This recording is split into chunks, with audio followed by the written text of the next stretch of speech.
Edith Fenlock burned the guest registry, while royal guards dragged her barefoot into the snow. Flames curled the protected names into ash before Celine Dargan could seize them.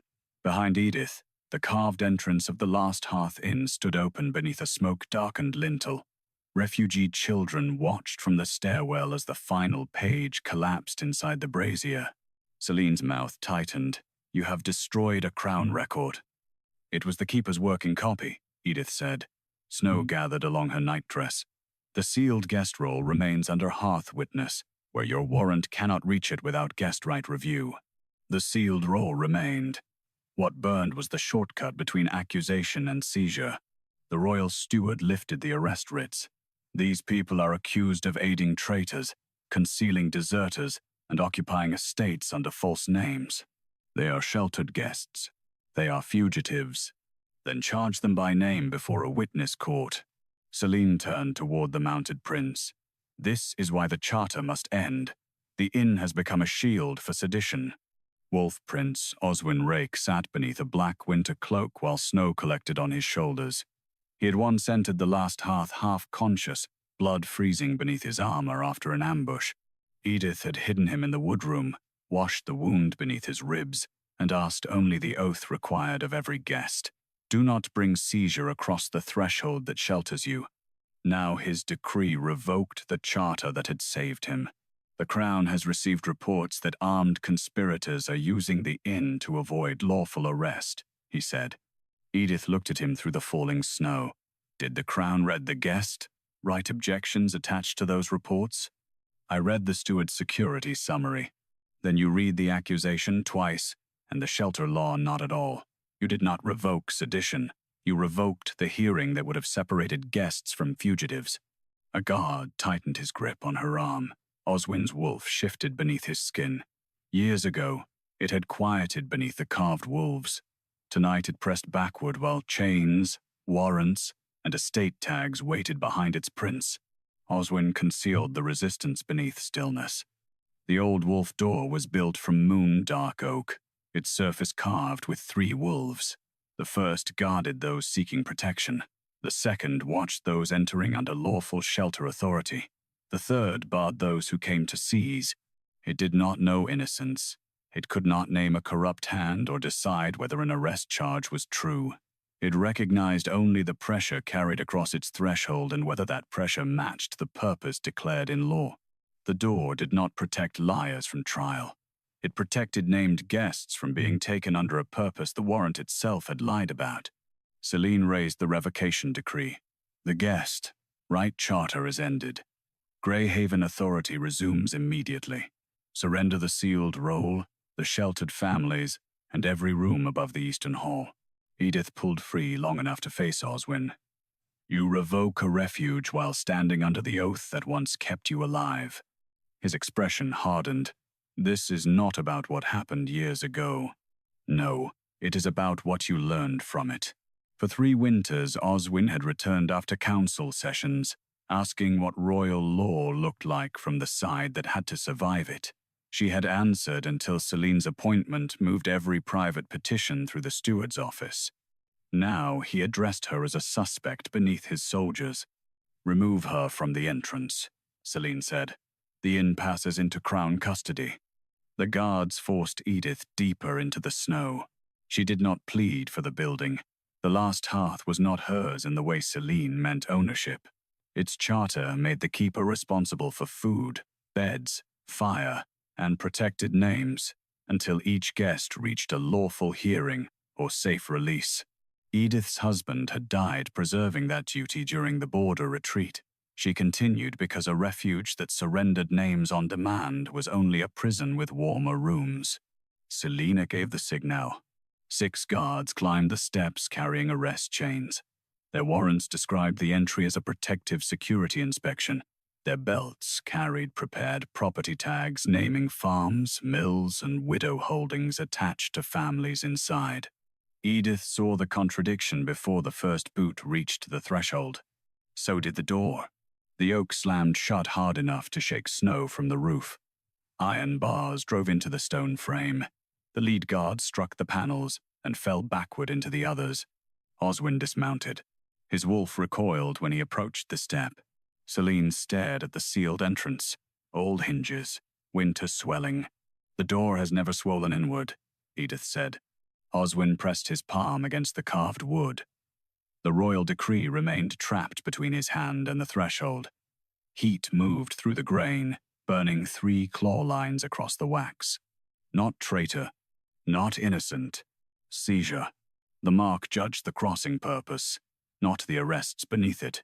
Yet the decree declared inspection while the guards carried chains and prepared estate claims. Celine recovered first.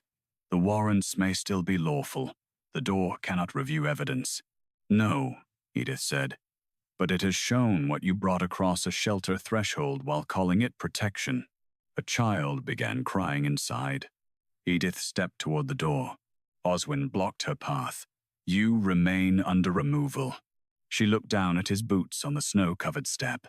Then decide whether you are keeping me outside to protect the law, or because the door has made your law wait with you. His jaw tightened. Edith placed one bare hand against the carved wolf facing protection. The bar lifted just enough for the door to open inward. It had not chosen her.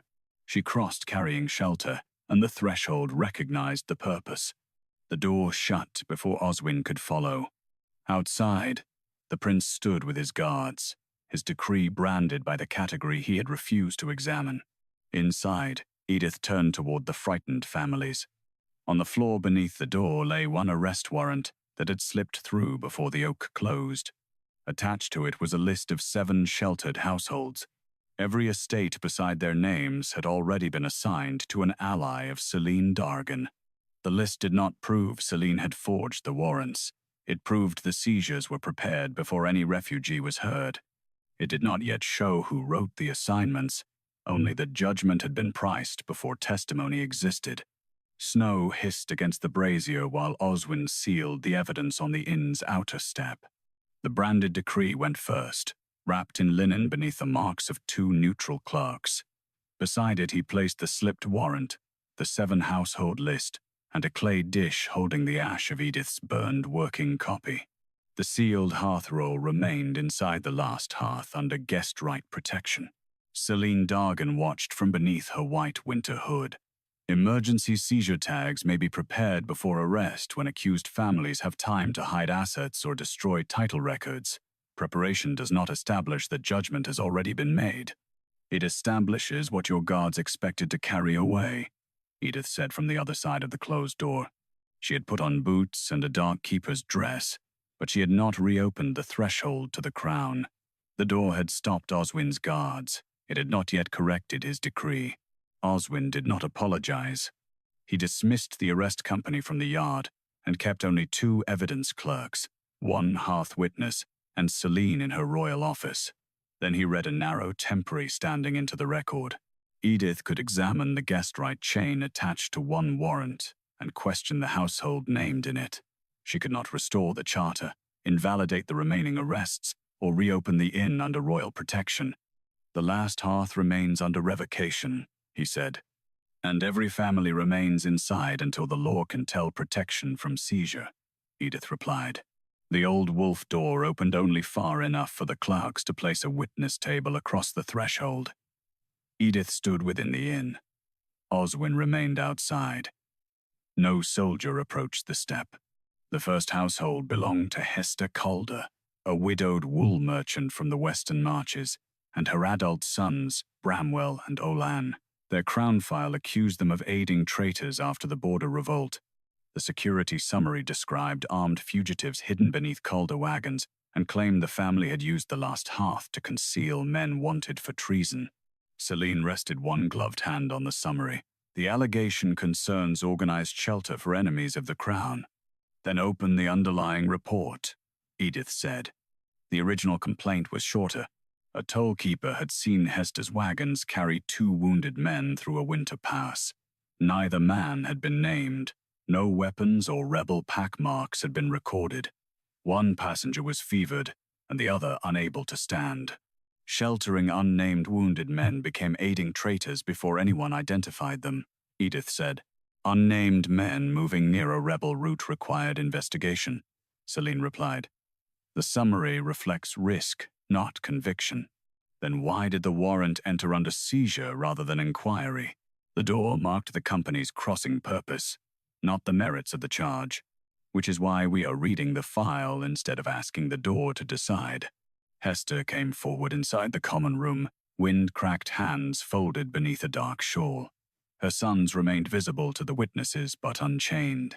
The men were Royal Scouts, she said. They had lost their unit in the ice ravine. Can you prove that? Celine asked. One gave me a brass service token. I surrendered it when we entered guest protection. The sealed hearth roll was brought to the inner side of the witness table. Edith did not open the full registry. The hearth witness broke only the Calder household tab. Hester Calder, Bramwell Calder, Olan Calder.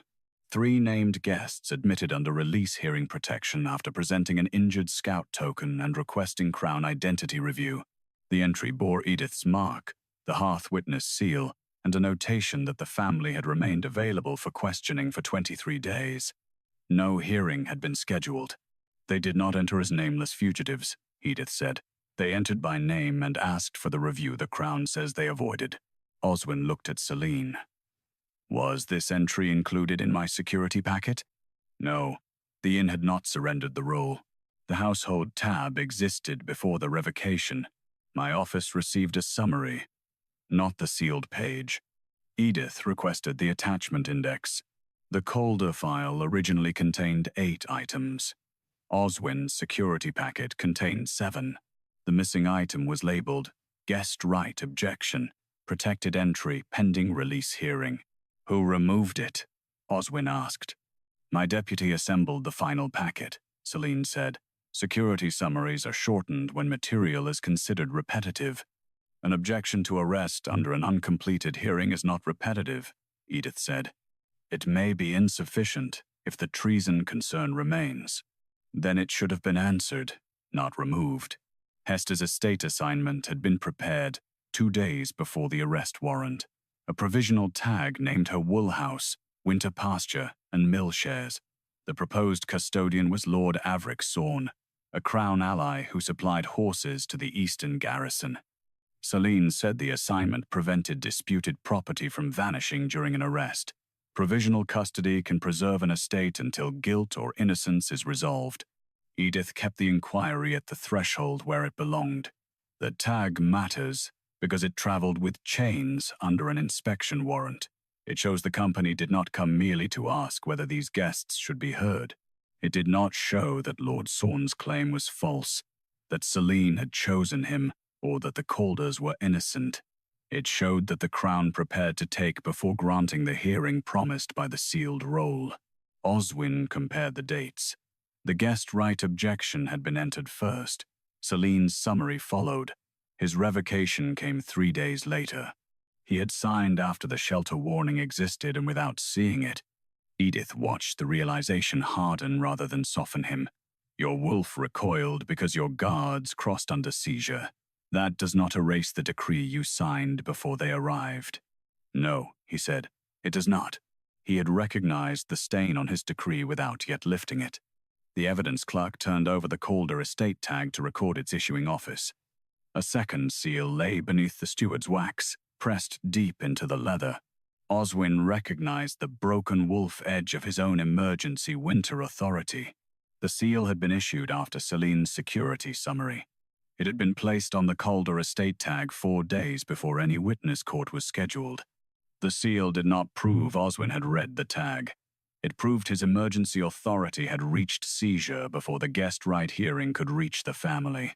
Before dawn, the winter seal ledger arrived at the last hearth beneath 2 iron chains and the marks of 3 royal clerks. It was too large to pass through the witness opening, so the clerks placed it on the outer table beside the branded decree. Edith remained inside the threshold. Oswin stood in the snow beyond it. Between them, the old wolf door stayed half-latched, silent now that no one attempted to cross under a false purpose. Celine Dargan studied the broken wolf impression on Hester Calder's estate tag. Emergency winter authority may be applied to preserve assets during a security threat. If a household is suspected of aiding fugitives, the Crown cannot wait for mills, livestock, or title papers to disappear, then the request should say preservation, Edith replied. And it should still answer the guest, right objection before seizure reaches the door. Oswin widened her temporary standing, only to the authority chain behind the Calder tag. She could examine the seal request, the approval entry, and the attached summary. The last hearth charter remained revoked. The other 6 households remained unopened beneath the sealed hearth roll. No apology crossed the threshold. The winter ledger showed that Celine's office had requested use of Oswin's emergency seal 1 day after her security summary was completed. The request did not mention the last hearth, release hearing protection, or the Calder family's open petition. Its stated purpose was simple: prevent estate flight during active sedition risk. Edith rested one finger beside the line. An estate cannot flee. Assets can be concealed, Celine said. Livestock can be moved, claims can be transferred, and people can be taken while the document pretends the danger belongs to property. Celine's expression hardened. The tag did not authorize arrest. It preserved Crown access if the charges survived hearing. The hearing had not been scheduled.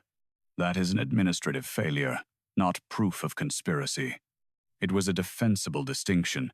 The missing hearing, the prepared tag, and the false crossing purpose formed a chain of pressure. They did not yet show that Celine had designed every link or that the Calders were innocent of the accusation. Oswin opened the approval page himself. His royal secretary, Dorian Pell, had released the emergency seal from the palace archive. Pell arrived near midday, shaken by the branded decree beneath witness cloth. I approved the seal request, he said. On what record? Edith asked. The steward's security summary. Did you read the underlying toll report? No. The guest, right objection? It was not included. Did you ask whether the household had entered a protected threshold? Pell looked toward Oswin. The request was marked active sedition risk. Such requests were handled before ordinary attachment review. Celine spoke with controlled patience. The purpose of emergency authority is speed. A requirement to reopen every underlying file would defeat it. Speed does not explain why the one objection protecting the hearing was marked for removal, Edith said. The attachment register contained the answer. Beside the missing guest right objection, a narrow clerk's note read, withheld from Prince due to active sedition risk. Disclosure may compromise seizure readiness. The words changed the silence on the step. Oswin read them twice. His wolf pressed uneasily beneath his skin, responding not to the paper, but to the same seizure pressure that had stopped him at the door. Who wrote this notation? He asked. Pell examined the hand. A packet clerk in the steward's office. Under whose instruction? I do not know. Celine did not look away. Security staff may withhold shelter objections when an inn itself is suspected of coordinated concealment. That rule predates my appointment. Did you know the objection had been withheld? Edith asked. I knew the packet had been shortened. That was not my question. Celine paused. I did not review every removed attachment. The answer preserved distance but not innocence. Edith asked for the request chronology rather than pushing the accusation farther than the record allowed. Lord Averick Sawn's provisional custody petition had been filed 6 hours before Celine's office requested the winter seal. It named Hester's wool house, pasture, and mill shares, and argued that the properties required a loyal custodian if the Calder household was detained. At that hour, no arrest warrant existed. No witness court had been scheduled. The original toll complaint had not yet been elevated into a treason summary. Sawn's petition could still have been precautionary. A claimant might seek provisional management before charges were complete, especially during winter. But the sequence placed his interest before the security process that later justified it. Who notified Lord Sawn that the Calders might be arrested? Oswin asked. Celine folded her hands. Merchants, toll officers, border riders. The Western Marches live on rumor. Rumor did not give him the exact properties later entered on the estate tag, Edith said. Hester stood behind her in the common room, listening. Did Lord Sawn have a prior claim against your household? Edith asked. He tried to buy the mill after my husband died. I refused. That refusal does not make his later petition unlawful. No, Hester said, but it gave him a reason to be ready. The clerks next opened the seal request cover sheet. Celine's summary had described the Calders as a flight risk because they possessed wagons, trade routes, and access to wounded rebel couriers. The underlying report had mentioned only 2 injured men and no attempt by the family to flee. Oswin's name appeared nowhere in the preparation notes. His authority entered through Pell's approval, issued from the summary alone. He had not read the tag. He had built a system in which he did not need to. Edith let the meaning remain between them.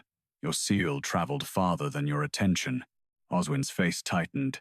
Yes. Recognition changed nothing at the door. The charter remained revoked, and the Calders still awaited the hearing they had requested. His seal had been traced. His decree had not been withdrawn. Celine requested that the inquiry stop until the tollkeeper could be questioned. A sequence of filings does not establish collusion. Then we will read the complaint source, Edith said. The original report bore the tollkeeper's mark, but the submission line named the person who had carried the accusation to the steward's office, supplied the route details, and requested escalation under sedition law. Lord Averick Sorn. The line did not prove Sorn invented the complaint. It proved the man prepared to receive Hester's estate had also carried the accusation that made her hearing disappear. By mid-morning, the tollkeeper's original statement lay open beneath the witness lamps, stripped of every phrase added after it left the Western Pass.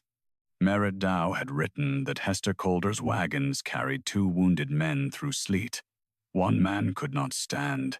The other had a fever and a blood-soaked bandage beneath his coat. Dow recorded no rebel insignia, no courier satchel, no weapons beyond one broken hunting knife, and no attempt by the Calders to avoid the tollgate. Celine Dargan read the page without visible concern. A biased source may still report real treason. Lord Sorn's interest in the Calder estate does not make the wounded men harmless. No, Edith said from within the last hearth threshold, which is why the men require identification, and Hester requires the hearing your summary replaced. The old wolf door remained half-latched between them. It offered no new mark and no answer about the wounded strangers. The Crown had ceased trying to cross under inspection language, so the oak had nothing more to witness. Oswin extended Edith's temporary standing to the Calder complaint escalation chain. She could examine Dow's statement, Sorn's attached route note, and the steward's classification pages. The revocation decree stayed active. Hester and her sons remained protected guests under an inn whose charter the prince had still not restored. His seal had been traced. His decree remained where he had placed it. Merritt Dow was brought to the outer step beneath a grey travel cloak. He bowed to Oswin, then looked toward Hester, with the unease of a man who had not expected a small winter report to become a treason charge. "Did you call the wounded men rebel couriers?" Edith asked. "No, Keeper. I am not Keeper under the present decree." Dow swallowed. "No, Mistress Fenlock. Did you identify the road as a rebel courier route?" "I wrote that the wagons came down the old charcoal road. Is that road reserved for rebels?"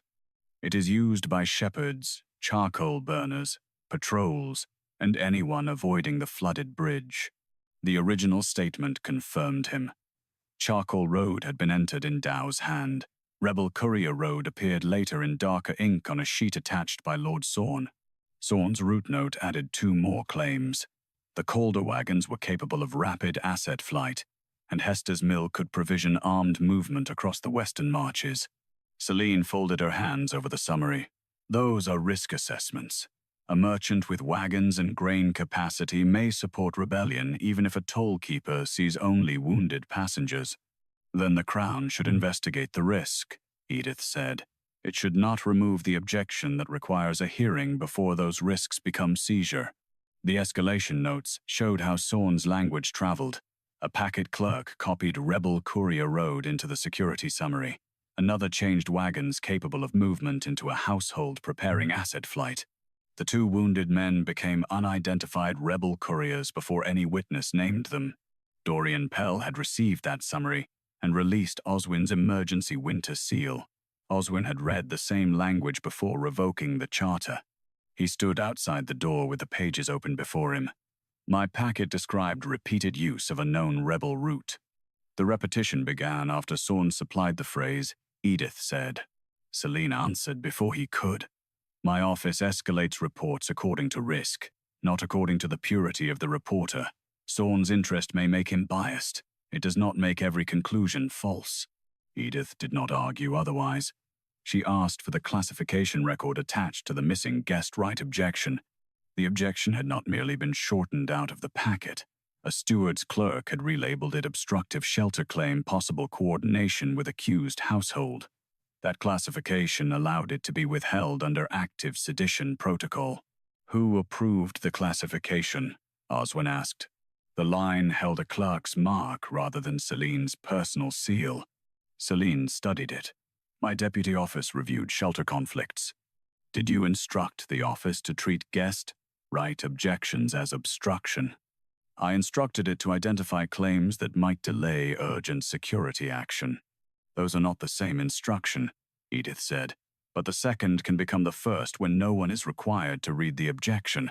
Celine's gaze sharpened. The charter allowed shelter pending hearing. It did not allow an innkeeper to decide that every accusation was weak. I decided nothing about guilt. I entered named guests and requested the hearing the charter required. Hester brought the injured scout token to the inner side of the table. It was a small brass oval stamped with a winter pine and the number 43. She had surrendered it when her household entered the inn, expecting the crown to match it against patrol records. No one had attempted the match. The royal quartermaster ledger arrived before dusk. Winter patrol tokens were issued in pairs, one carried by the scout and one retained in the command roll. Token 43 belonged to a two-man patrol sent to inspect the ice ravine 13 days before Hester crossed the toll gate. The patrol had never returned. Celine read the dates carefully. A missing royal token could have been stolen. Yes, Edith said, or carried by the man it was issued to. Either possibility should have been tested before the household's hearing was removed. The retained token matched Hester's in cut, weight, and wolf-edge scoring. The ledger named the patrol leader as Sergeant Aldrin Voss and his companion as Scout Perrin Hale. Oswin knew both names. They served under my winter command, he said. The words did not clear Hester. She could still have sheltered soldiers who later deserted, concealed information about their route, or carried property involved in another offense. But the foundation of the treason summary had changed. The unnamed wounded men were no longer merely shapes onto which Sorn's language could be written. Edith asked for Oswin's lost scout roll. The palace clerk opened it outside the door. Sergeant Aldrin Voss and Scout Perrin Hale had been entered as presumed dead 9 days before Sorn carried the Calder accusation to Celine's office. Beside Aldrin's name stood an additional note. Body unrecovered. Royal token missing. Family compensation withheld pending proof of death. Hester leaned toward the witness table. The fevered man called the other one Aldrin. Oswin looked at the date again. The Crown had declared Aldrin dead before it accused Hester of treason for keeping him alive. Edith placed the matching brass tokens side by side before anyone could turn Aldrin Voss's name into absolution. One token links Hester's wounded traveler to a missing royal patrol, she said. It does not answer what the Calders knew, whether either scout later deserted or whether another offense occurred. It answers why the Crown owed them a hearing before calling shelter treason. The witness table remained across the half-latched old wolf door. Snow had softened to a grey mist, but Oswin still stood outside the threshold under the decree he had not withdrawn. His wolf watched the carved oak with the uneasy stillness of an animal remembering a refuge its prince had treated as an obstacle. Celine Dargan rested her hand on the lost scout roll. Men presumed dead sometimes return as deserters. A royal token proves prior service, not continued loyalty. Then the patrol record should be opened, Edith replied, not rewritten through Lord Sorn's route note. Oswin extended her standing to the death certification, ravine search reports, and the single hearth infirmary leaf attached to token 43. The charter remained revoked. No other household file could be opened, and no other protected name could be exposed. The search captain's first report placed Aldrin Voss and Perrin Hale at the northern ice ravine during a storm that buried 2 bridges and split the patrol line. Searchers found a broken sled, blood on the rocks, and 1 torn royal cloak. They found no bodies. The second report was written 2 days later. A horn had answered from beyond the charcoal ridge. The patrol captain requested another search. His request was denied because the death roll had already been prepared for winter compensation review. Someone added a margin note calling the sound an uncertain echo. Oswin read the denial in silence. He had commanded the winter scouts, but the search packet had never reached his field desk. At the time, he had been recovering from the ambush that drove him beneath Edith's roof. Celine looked from the date to the prince. The Northern Command may have closed the search to avoid losing more men. That does not place my office inside the decision. No, Edith said. It shows the scouts were declared dead while a survival signal still waited unanswered. Hester stood behind the door with her sons. She described finding the men the following evening near a shepherd's shrine. Aldrin could speak. Perrin drifted in and out of fever. Neither wore rebel colors. Hester carried them in wool wagons because the horses could not survive the steeper military road. Why did you not take them to a crown post? Celine asked. The nearest post had already written them dead, Hester said. Aldrin feared the men who abandoned the search would silence him before he reached his prince. Did he name those men? No. He said he needed a commander's witness. That answer did not prove betrayal within the patrol. It explained why Hester brought the injured men to a chartered refuge rather than surrendering them at the first gate. The hearth witness opened only the infirmary tab marked with the matching token. Aldrin Voss and Perrin Hale had entered the last hearth by name, under wounded royal service protection. Their conditions, weapons, and clothing were recorded. Perrin carried no courier satchel. Aldrin carried a sealed root strip taken from the dead body of their patrol guide. Edith had entered a request for immediate winter command review. No review came. Perrin died on the 3rd night from an untreated wound beneath the ribs. His body left under a named burial receipt witnessed by Hester and the hearthkeeper. Aldrin survived. On the 5th day, he gave a statement declaring that Hester Calder had found both scouts, surrendered their token, and asked the Crown to receive them lawfully. The accusation against the Calders had been carried by Sorn 8 days later. Celine's composure thinned. If that statement was in the inn, my office could not examine it without access to the sealed roll. You did not need the full roll, Edith said.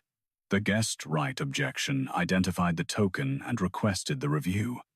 Your office classified the objection as obstruction before asking what it protected. Oswin turned to the transfer line beneath Aldrin's statement. A royal recovery party had removed him from the inn on the 6th morning. The party presented a winter extraction writ bearing the broken wolf seal. Edith remembered that seal before Oswin spoke. It had been created after his own ambush, when he asked how the Crown could recover wounded officers from protected houses without breaking guest right. The answer had required the guest's consent, a named destination, and a hearth witness at departure.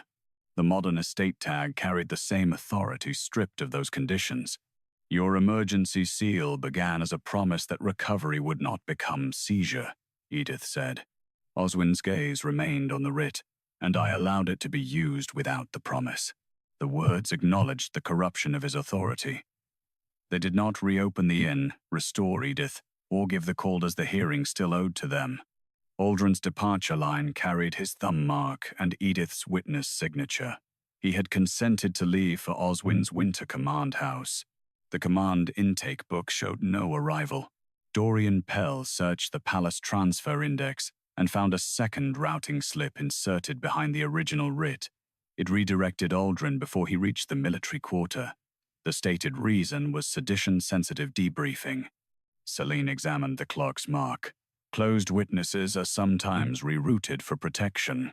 Then there should be a named handler and a review date, Edith said. There was neither. The routing slip bore no personal mark from Celine, only the seal of the Royal Steward's witness office.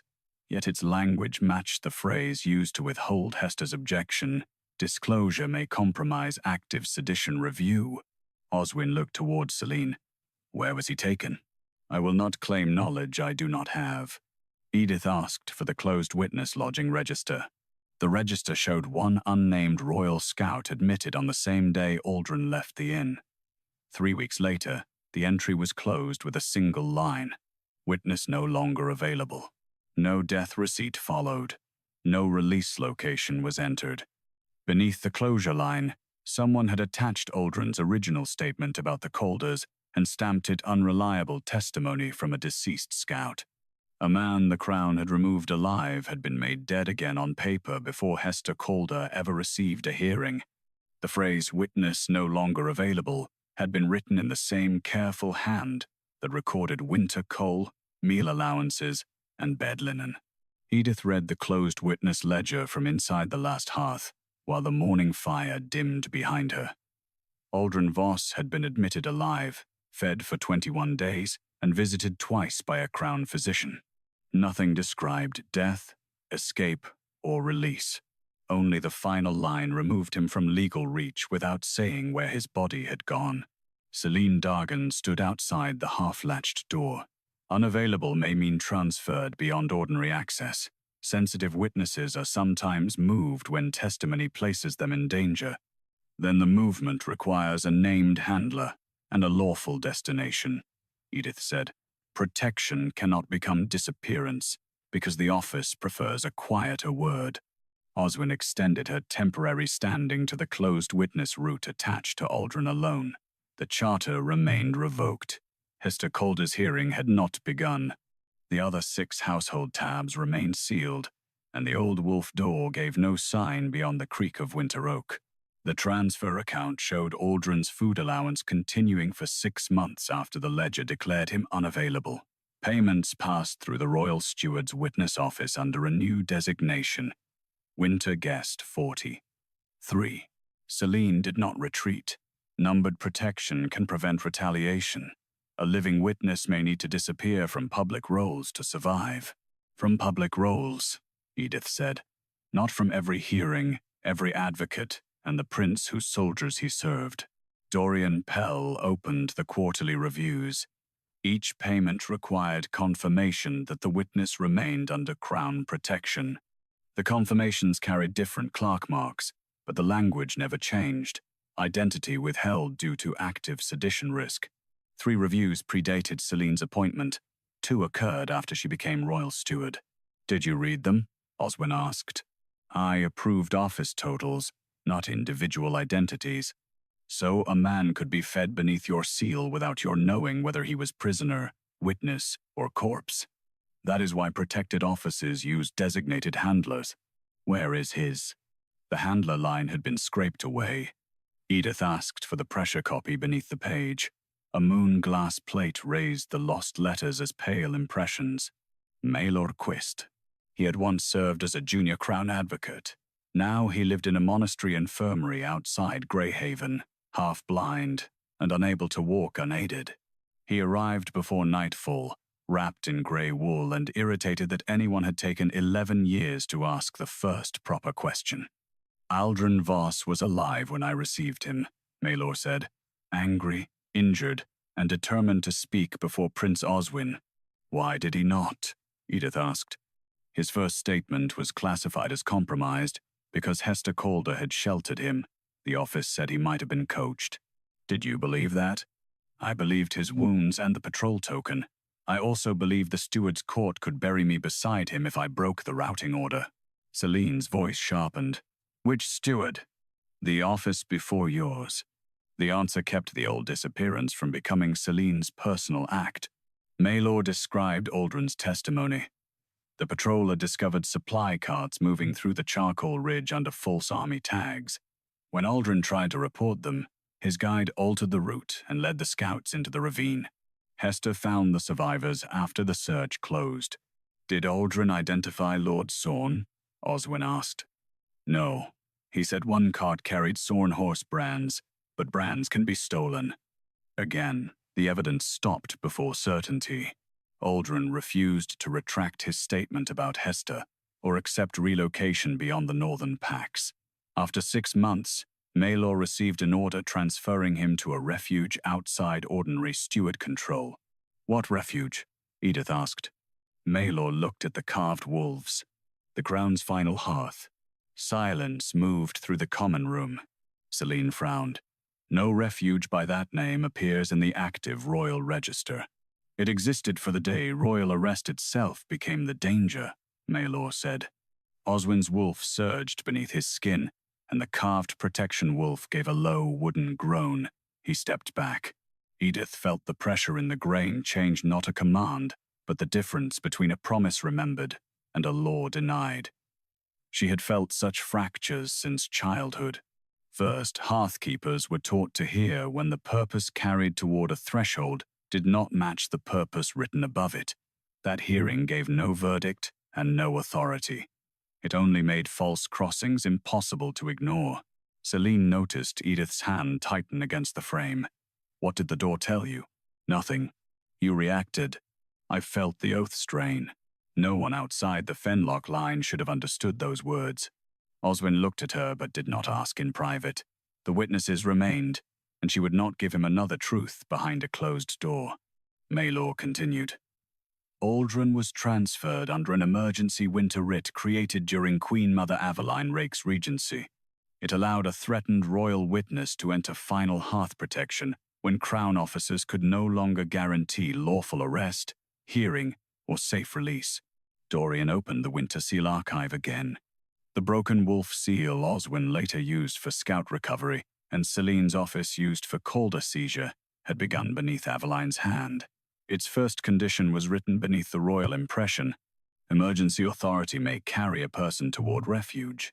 It may never carry seizure across the refuge threshold. Oswin read the line without speaking. His seal had been turned against the purpose for which his mother created it. "Where was Aldrin taken?" he asked. Maylor's mouth tightened. He never reached the refuge. The escort reported that the final hearth designation had been revoked before arrival. The order bore no name, only a Crown House instruction stating that the refuge charter had lapsed with the Queen's death. Edith looked at the old wolf door. Queen Aveline had died 8 years ago. The last hearth charter had remained active until Oswin revoked it 3 days earlier. Maylor drew a folded strip of vellum from inside his sleeve. "I kept the only copy they failed to burn." The faded document bore Aveline Rake's private wolf seal and the original name of the refuge she had endowed against unlawful royal arrest. The Last Hearth Inn. Queen Aveline's vellum did not reopen the last hearth. It reopened the question Oswin's decree had refused to hear. The document lay beneath witness glass on the outer table. Its private wolf seal faded, but intact. Snowmelt darkened the step around Oswin's boots. Edith remained inside the half-latched old wolf door while Maylor Quist sat near the fire, exhausted from carrying a truth the Crown had abandoned. Celine Dargan read the endowment twice. A private royal seal can create a gift. It cannot necessarily bind future sovereign authority. The charter may have lapsed with Queen Aveline's death. Then the lapse should exist in the charter record, Edith said. Not in an unnamed order that intercepted a living witness. Oswin widened her temporary standing to the original endowment, the revocation chain, and Aldrin Voss's final hearth transfer. He did not withdraw his decree or restore Edith as keeper. The other household files remained sealed. His mother's name had changed the inquiry, not the law beneath Edith's feet. Dorian Pell opened the Royal Charter Index. The last hearth appeared first as a border inn, then as a protected war refuge, and finally under an unnumbered Crown annotation entered during Aveline's regency. The page describing that final status had been cut from the index so cleanly that only the stitching holes remained. "That removal predates my appointment," Celine said. "Yes," Edith replied, "and your office later treated the absence as proof the refuge did not exist. The surviving endowment named the last hearth as the Crown's final lawful shelter, when ordinary royal process could no longer separate protection from seizure. It required a named guest, a declared protective purpose, and a threshold keeper independent of the arresting office. The keeper's office existed to challenge the purpose carried through the door. Oswin looked toward Edith. You knew this? I knew the Fenlocks were trained to hear when an oath reached the threshold carrying another purpose beneath it. I did not know your mother had placed that duty inside a hidden crown endowment. Celine's attention sharpened. Hear it how? Edith could have refused. Her standing granted access to documents, not surrender of her bloodline. But Maylor's copy would be attacked as private memory unless the court understood why the last hearth remained a safeguard after its page disappeared. She placed her palm against the carved protection wolf. The first hearth keepers called it threshold hearing. We feel strain when the purpose declared at a door conflicts with the pressure carried through it. The witnesses went silent. Forbidden threshold magic, Celine said. Outlawed after the Northern Succession War, Maylor replied. Kings disliked doors that could distinguish refuge from capture. Edith kept her hand on the oak. It cannot tell me who lies, identify guilt, reveal memory, or make a warrant lawful. It only lets me feel when the crossing purpose does not match the one named before the threshold. And the door answers you. No, the door answers the purpose carried toward it. I am not its mistress. Oswin's wolf moved beneath his skin. Why did you never tell me? You came wounded and asked for shelter. The oath matched the crossing. There was nothing to expose. And later, you asked what law looked like from this side of the fire. You never asked what your authority felt like when it approached the door. The words left him where apology could not reach her. Celine turned to the witnesses. A keeper with outlawed magic concealed her ability while admitting politically sensitive guests. That concealment may justify suspension of the charter. The charter appointed that ability, Edith said. If the Crown erased the page naming the duty, it cannot call the duty treason for surviving. The endowment's second leaf required the threshold keeper to remain outside royal command during guest right review. No prince, steward, or military officer could compel the surrender of names before a witness hearing. Oswin's decree cited Edith's refusal to obey direct Crown custody. The original charter had made that refusal part of her office. Still, the discovery did not automatically void his decree. The endowment's force after Aveline's death had to be tested against later law, and the missing page accounted for. Until validity is established, Edith remains suspended, Celine said. The guests remain protected only by the temporary witness arrangement. Then open the revocation chain, Edith replied. The supposed lapse order had entered the charter index 3 days after Aveline's funeral. It declared all private refuge endowments expired with the regent who created them. No council vote accompanied it. No witness court reviewed the last hearth. The instruction bore a royal house mark rather than the full crown seal. Oswin recognized it. It belonged to my mother's household chamberlain. Who? Garrick Dargan, Celine's father. Her face held, though one gloved hand tightened. My father administered the Queen's household. That does not prove he forged her orders. No, Edith said. It proves the order came from the household that knew the refuge existed. Aldrin's transfer had been intercepted under the same chamberlain's mark and redirected to a closed witness house in the Southern Pines. No arrival record survived, but a coal ledger showed one unnamed man kept through winter. Celine said her father believed secret refuges invited rival courts to hide conspirators beyond royal reach. He may have ended an emergency practice he considered dangerous. Without a hearing, during a succession crisis, which is when the final refuge was meant to matter, Oswin asked for the Chamberlain archive to be sealed. He did not call Celine guilty, and Edith did not let her father's mark become her conviction. Then the witness clerk unfolded the final strip attached to Aveline's endowment. It named the keeper entrusted with the refuge after the Queen's death, Tobias Fenlock, Edith's husband. Beside his name, Aveline had written one instruction in her own hand. If the Crown comes wearing protection while carrying Seizure, the keeper must bar even my son. Oswin read the line from outside the door his mother had prepared to close against him. Celine Dargan invoked the forbidden magic statute before the witness clerk had finished copying Queen Aveline's final instruction. Threshold hearing was outlawed after the Northern Succession War, she said. Edith Fenlock has admitted practicing it while controlling access to politically sensitive guests. She should be removed for examination before this inquiry proceeds. Edith kept her palm against the carved wolf.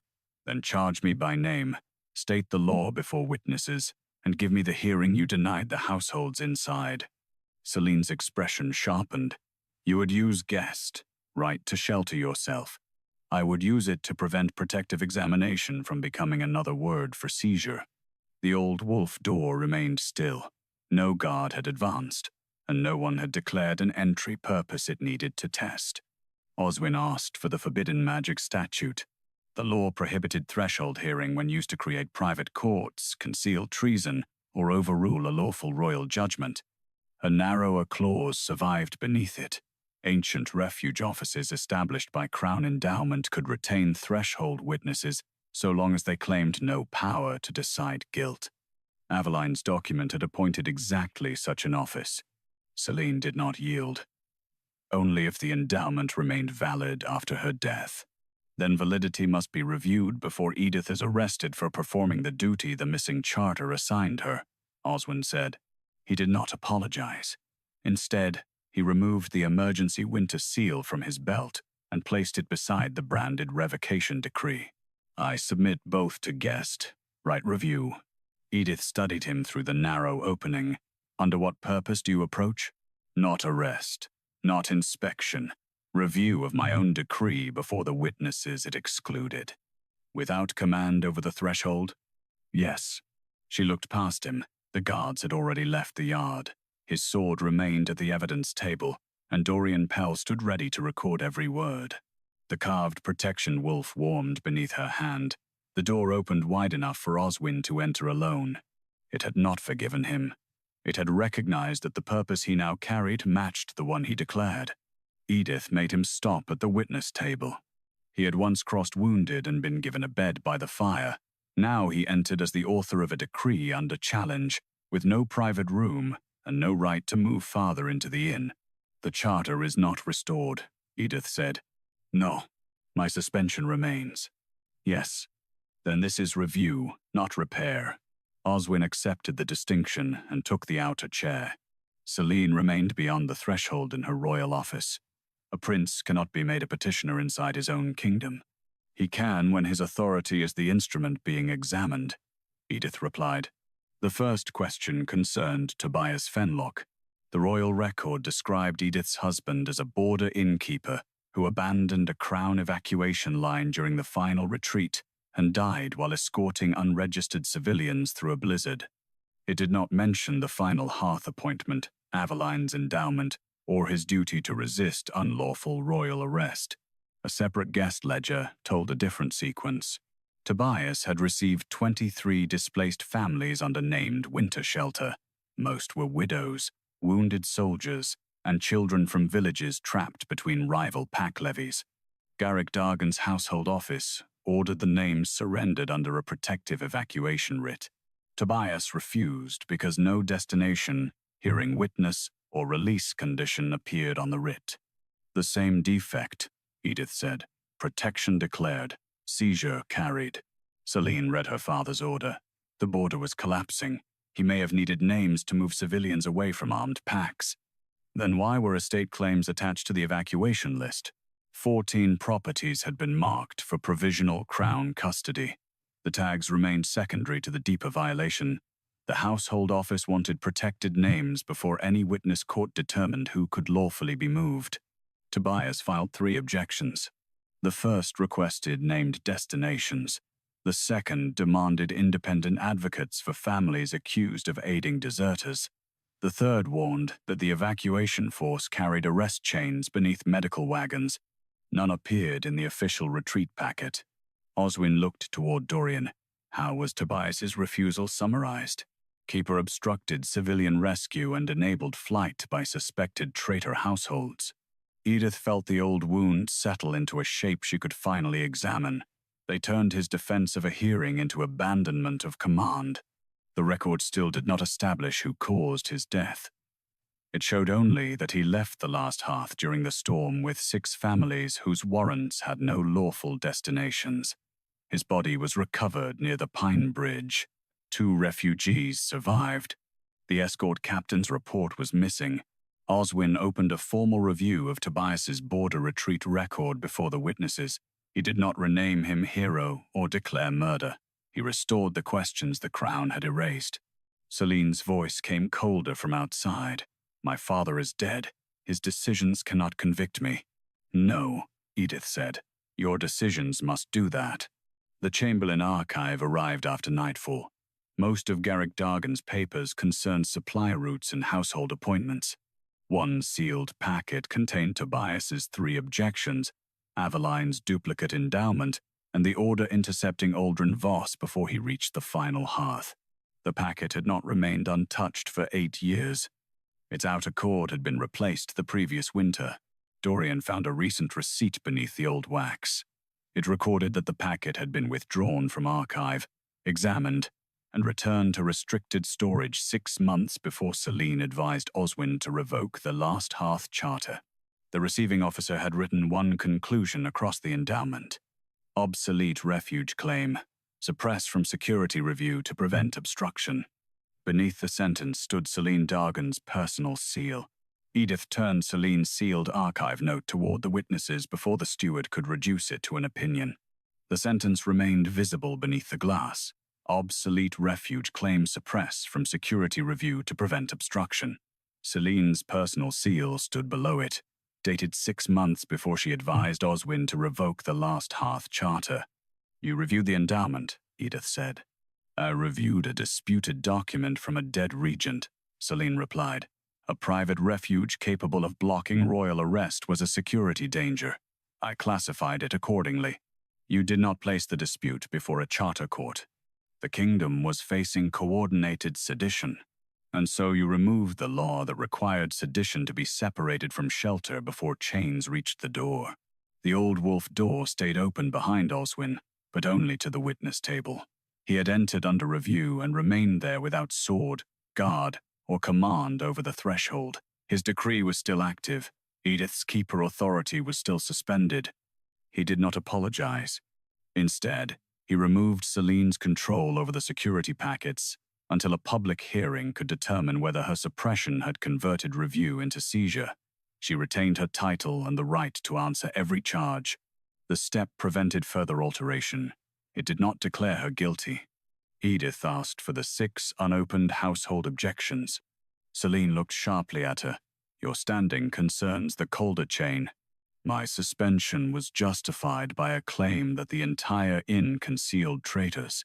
Your suppressed charter affected every household named in that claim." Oswin extended the review, but only under sealed hearth procedure.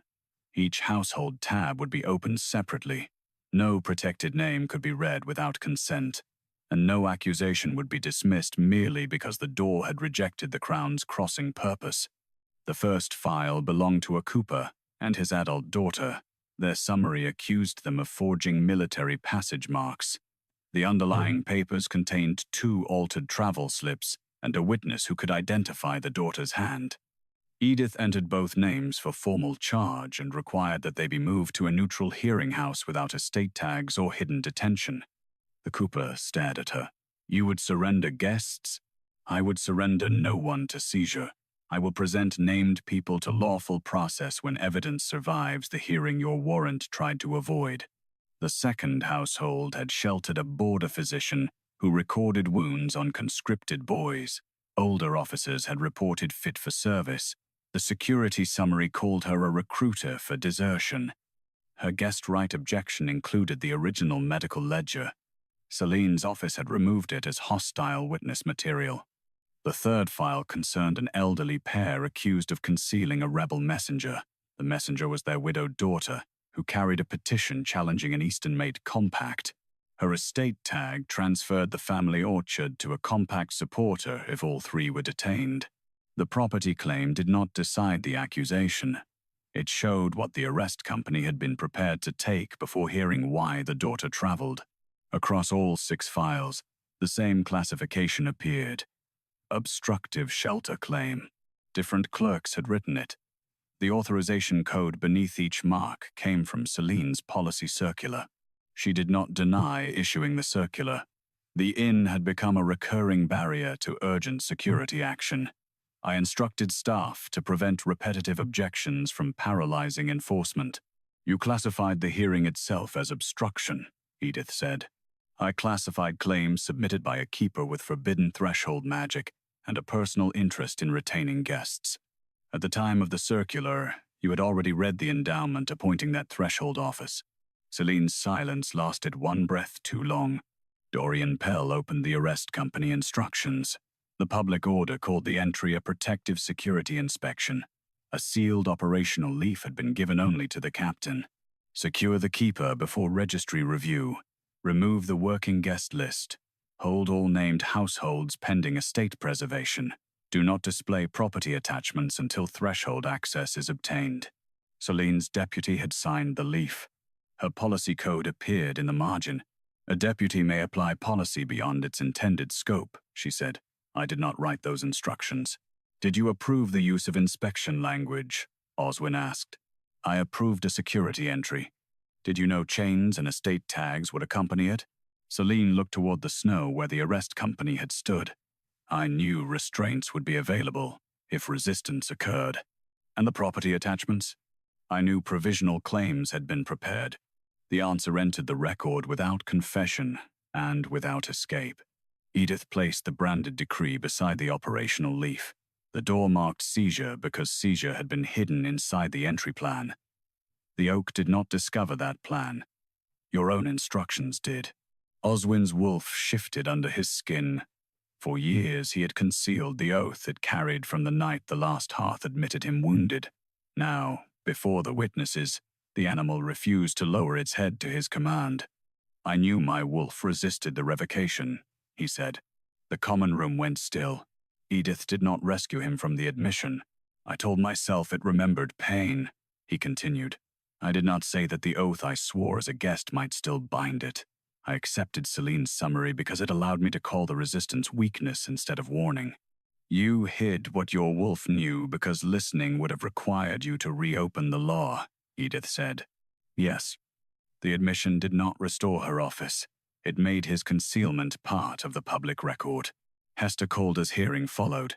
The royal token, Aldrin's statement, and the patrol roll defeated the claim that she knowingly sheltered unidentified rebel couriers. A minor toll violation remained for carrying wounded men without declaring blood cargo. She accepted the fine. The treason warrant and estate tag were suspended. The other households received separate rulings. 1 formal charge, 2 protected releases, and 3 continued investigations under named advocates. No one was cleared by magic. No one was taken without the hearing the charter required. At midnight, Dorian found one final attachment folded inside Celine's policy circular. It was a private distribution list for the 7 estate tags. Lord Sorn's name appeared beside Hester's mill. Other allies stood beside the remaining properties. At the bottom, one instruction authorized payment to the officer but ensured the last hearth registry would never reach Oswin's review. The payment recipient was not Lord Sorn. It was the escort captain who had been last seen with Tobias Fenlock on the night he died. The escort captain's name was Garan Vey, and he had spent 8 years living under a pension granted for winter service beyond ordinary duty. He was brought to the last hearth before dawn, older than Edith remembered, and missing 2 fingers from frostbite. The payment order found inside Celine's policy circular lay beside Tobias Fenlock's reopened retreat file. Garan looked at it once and closed his eyes. I was paid to recover the guest registry, he said. By whom? Oswin asked. Lord Sorn arranged the coin. The royal steward's office authorized the route. Celine Dargan stood beneath guard at the outer witness line. My office authorized collection of a protected record. That does not establish I ordered Tobias harmed. No, Edith said. So we will not give the record a murder it cannot prove. Garen's account began on the night of the border retreat. Garrick Dargan's household office had ordered 23 sheltered families moved under protective evacuation. Tobias refused because the writ carried arrest chains, estate attachments, and no named destinations. Garen's men were told the keeper had become an obstruction to rescue. "What were you instructed to take first?" Edith asked. "The working registry.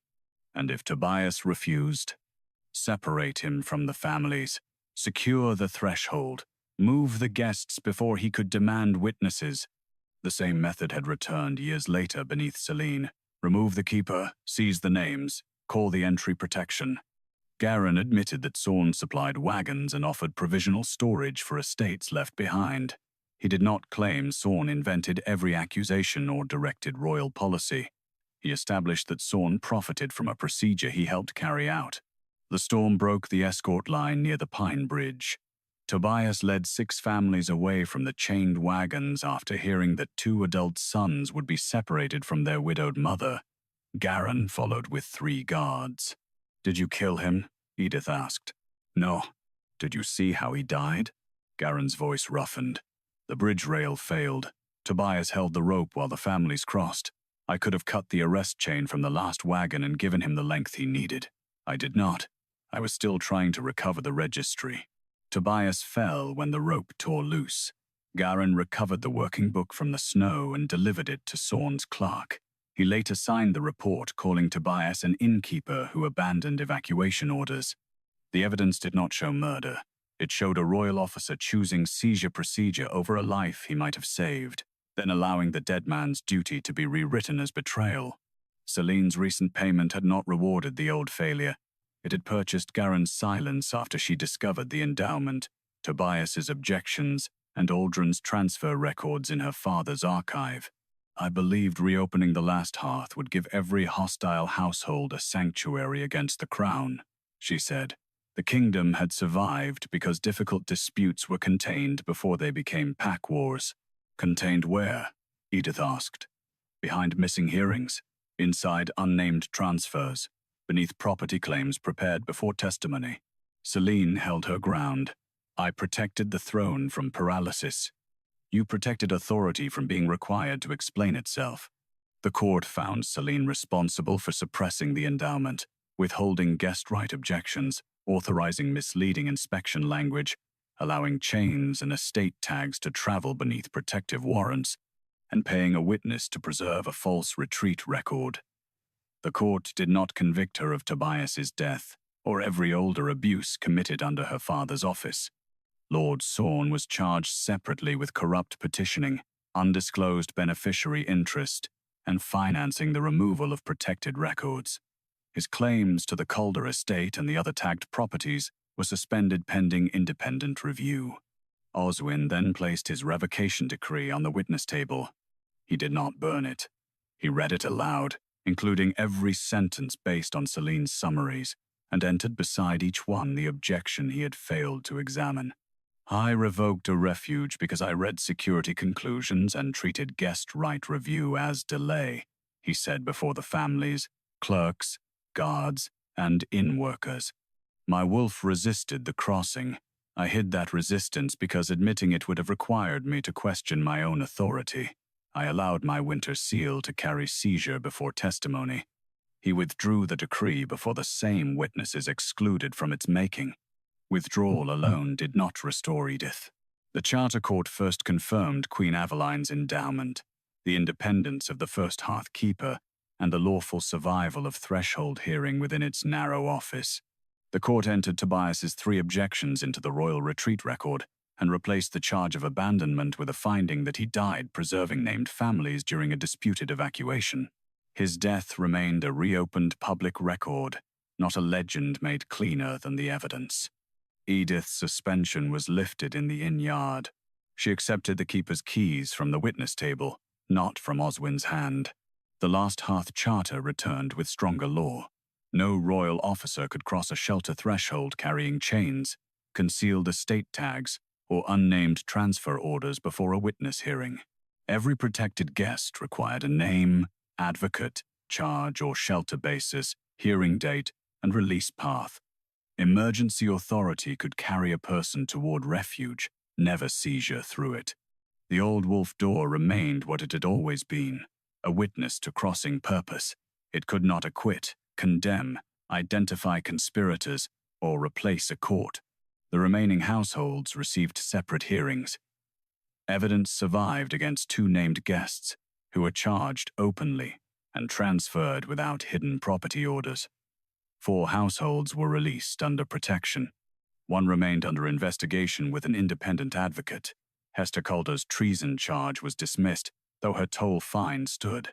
Weeks later, Oswin returned to the last hearth without soldiers. Snow lay thin across the step where Edith had once stood barefoot beneath his decree. He stopped outside. "Under what purpose?" she asked. "To ask whether I may enter as a guest. Not as prince? I cannot leave the title outside. I can leave command over this threshold." The door did not open for regret.